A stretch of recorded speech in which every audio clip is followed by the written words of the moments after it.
Today we're going to have a look at how we can start sowing some seeds from home using what we've got lying around at home. A little bit of compost, a few trays, some seeds, and just have a look at what we can do to start growing some seeds in these times when we can't really go out and do very much. So we're going to start off by filling our seed tray. Our seed tray here. It's always good to start with a nice firm seed tray and give it a bit of a clean out. That's usually enough to get rid of all the dust.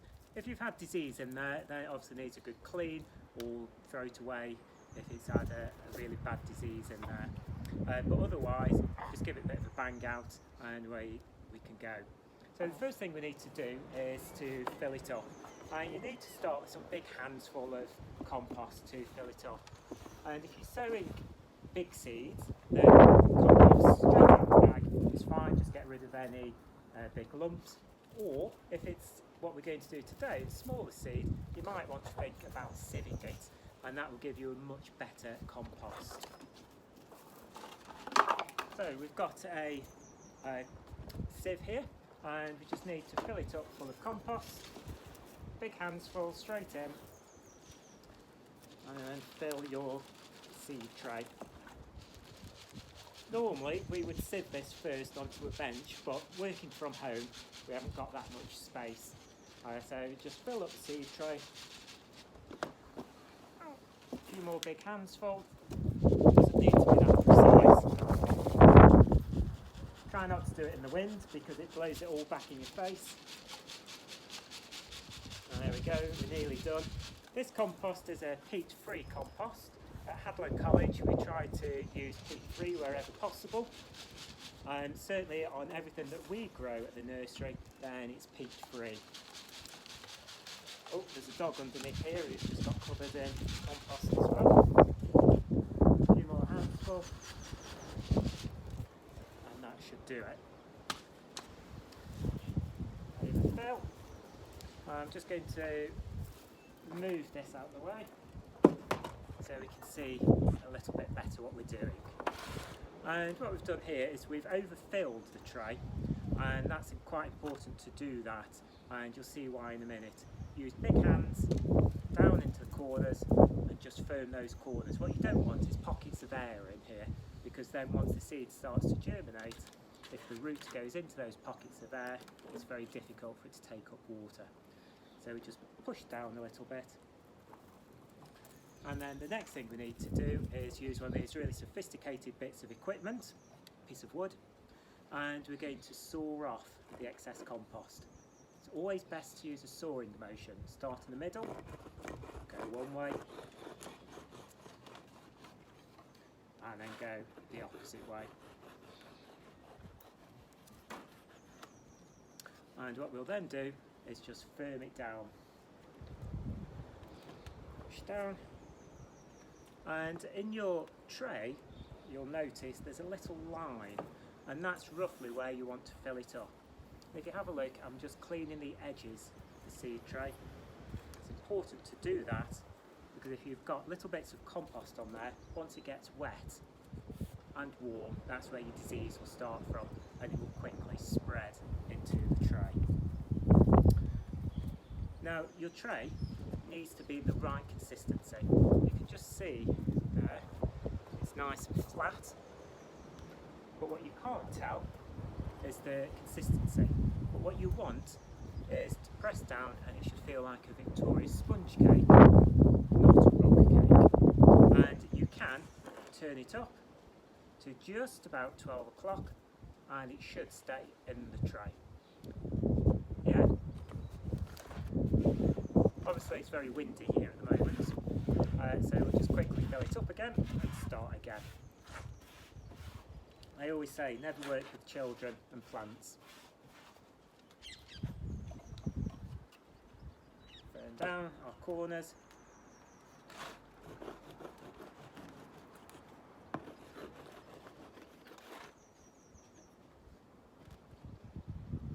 There we go, as you can see, nice and easy, quick to fill it up, clean those edges off, And as it's windy, we won't tip it up to 12 o'clock this time. We'll just leave it like that, I think, for this occasion. Now, I just want to clean the bench up. So sweep this into the... There we go. Because the next thing we need to do is to practice our seed sowing. And it's really important that you get your seeds sown at the correct thickness. If you have areas where the seeds are too close together, you get competition for light, water, nutrients, and then you start to get disease spreading in. If you have them too far apart, then they can start to get too wet, etc. So it's important that you spread them out and you have them at the correct density. If you're unsure on seed sowing, you have a piece of paper. It's roughly the same size as your seed tray, and you can practice sowing your seed on there, and you can see much easier the consistency. And you don't want pockets of seed in high density, you want it nice and evenly spaced. This is a water bill, perhaps the best use for it. So have a practice sowing your seed on there, and then when you're ready, you can go back to the real thing. And we've got some seeds here. We've got a few different sorts. We're going to have a go at some very fine seed today. This is lobelia, and this is a reasonably good time to sow lobelia. And once it's germinated, it's quite fast growing. And you can see here that the seed is really, really fine in there. So there's several different ways of sowing your seed. One way, and it's also a good way to see if you are a natural gardener or not, if you've got green fingers. Those of us who are natural gardeners, we're born with a natural seed sowing hand. And if you just cup your hand up, you'll see a very tight line in there, just in there, and that is your natural seed sowing. So if you cup your hand, if you've got that deep line, you know you're a natural. If you haven't, never mind. So you can put some seed into your hand, and I'll find the seed, whatever I've done with it. Here it is. Put some of that into your hand. It's really, really fine. And you can just tap your hand and it will naturally go down. That seed sowing little seed sower on your hand. Now you can see I'm going around the outside of the tray. I've got a dog here, down here, pushing me away. I'm going around the edges, and then I'm going in the middle, snaking around to make sure I get a good even coverage of seed. There we go. Another way is to use again your water bill and pop your seed on there. Fold it in there. Just a bit more seed on there. And you just want a little pinch of seed on there if it's a very fine seed like lobelia.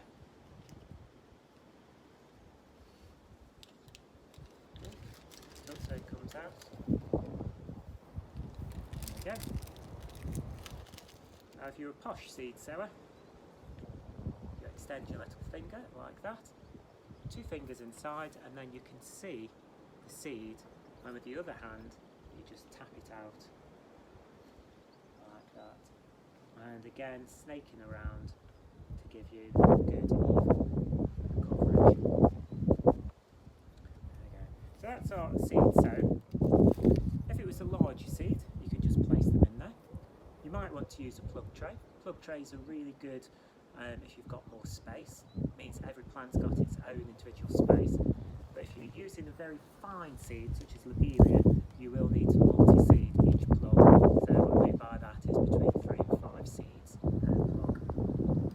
Now the next thing we need to do is to cover this tray. And there's two things that you can cover it with. You can either cover it with compost, which is what we're going to do today because we're using what we've got at home. If you happen to have it, then use vermiculite. Vermiculite's good for covering to allow some light through, keeps the seed moist, and it keeps it a little bit warmer to help that germination over the first few days. I haven't got any, so all I'm going to do is to use a little bit of compost.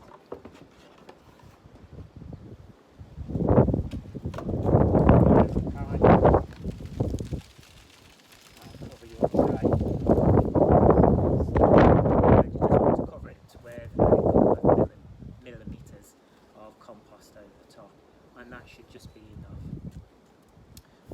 Again, clean the edges. Really important that the edges are kept clean, for reasons that I mentioned before. And then the next thing we need to do is to label your tray. Use a label, a white label. You can cut up plastic bottles to do this if you want, if you haven't got any, or you can buy these and reuse them. If it's been used before, the best thing to clean it with is a little bit of compost, and you just rub it over the label, and that will clean off any previous writing. Best to write in pencil. Pencil will stay on there almost forever until you come along and use a bit of compost and wipe it off.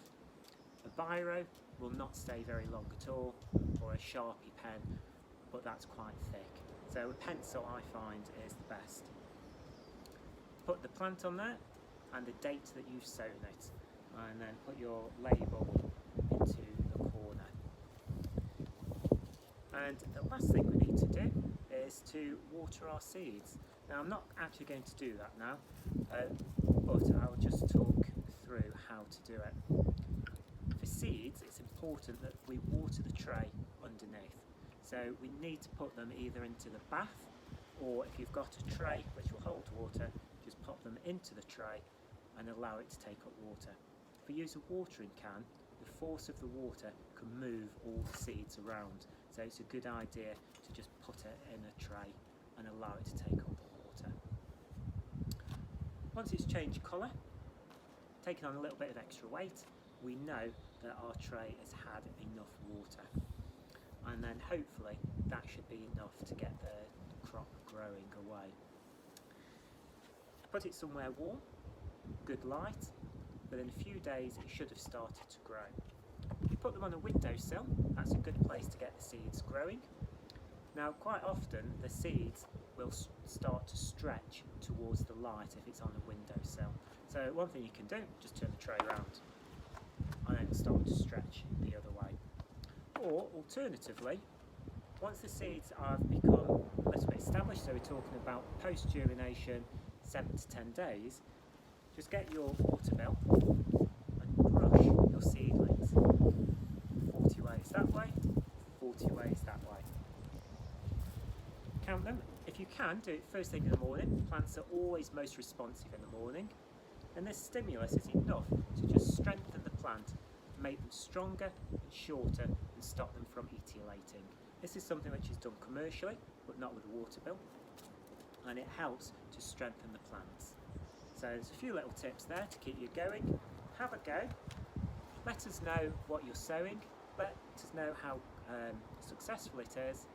And whatever you do, remember, keep on growing.